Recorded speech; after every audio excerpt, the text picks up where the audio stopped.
Alright, let's get this out of the way. This isn't a great horror game. Wait, don't!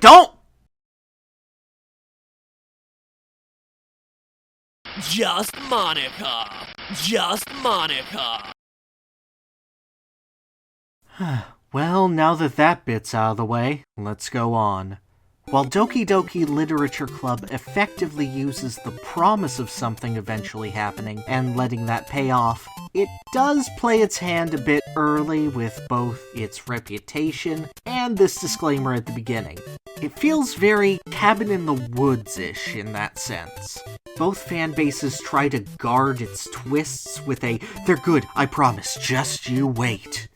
But both build up the anticipation of something happening that is a twist. Once that twist happens, everything that comes after ceases to be horrific and becomes more, well, okay, where are you going from here? It's why Undertale, playing its meta-narrative card so late in the game, ends up being so effective. Everything in the final stretch of that game is a raw reaction drawn out from a sucker punch to the outside. Especially these guys. Doki Doki has a similarly long build to its horror element, but it does come very well telegraphed, so the player is a great deal more prepared for the shock from a narrative perspective. If you're looking for actual mounting tension that can survive after the first payoff, Higurashi's sitting right over there with a bunch of other cute girls just waiting to tear people open. So I don't want to discuss how effective or visceral Doki Doki is as a piece of horror, because it's not, and that's not the takeaway I want a player to have from the discomfort they feel after playing it. Instead, I want to look at Doki Doki's way of toying with player investment to further its story. And the best character to show that is Monika. Honestly, it's just Monika.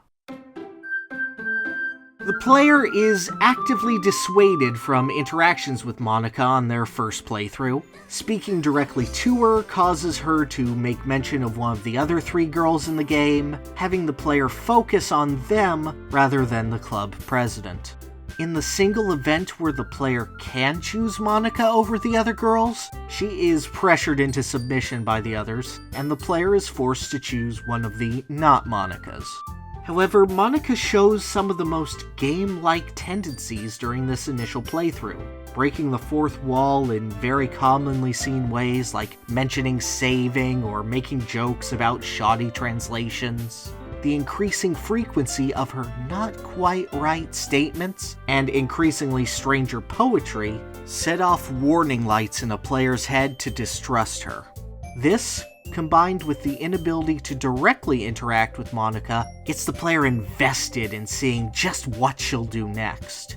And when Sayori leaves them hanging and Monika steps in to take her place, the perfect opportunity arises to explore that. As the game continues, characters that the player once felt affection or attachment toward begin to act erratic, exaggerated, or hilariously over the top. Except for Monika.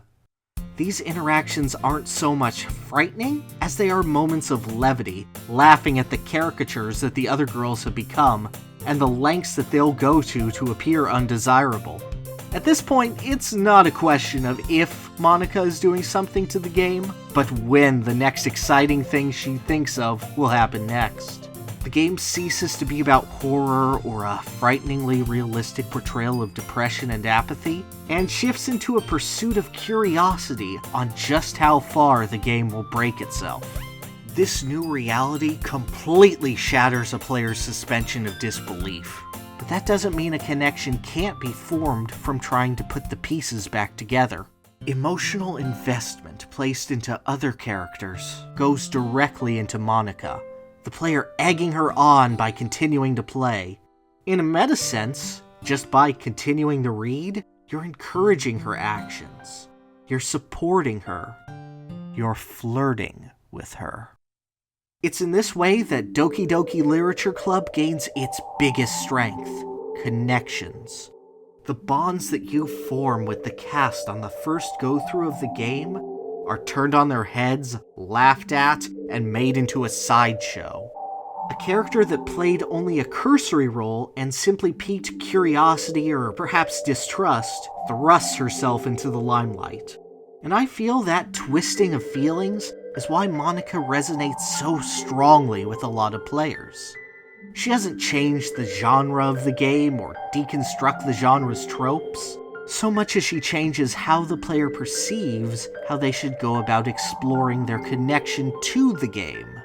That sort of refreshing and jarring reset of feelings stirs up emotions toward Monika that range from adoration to hatred, but the player coming to terms with exactly what they're feeling makes the game near impossible to put down when its twist hits. The feeling a player gets when staring Monika face to face in her romantic little world is one uniquely their own. One that has so many little factors working toward it that it makes it such a complex, memorable, and emotional response. I hope attaining a feeling like that is something that more developers can latch onto, as it perfectly shows how to design for investors. Perfectly shows how to design for Monika.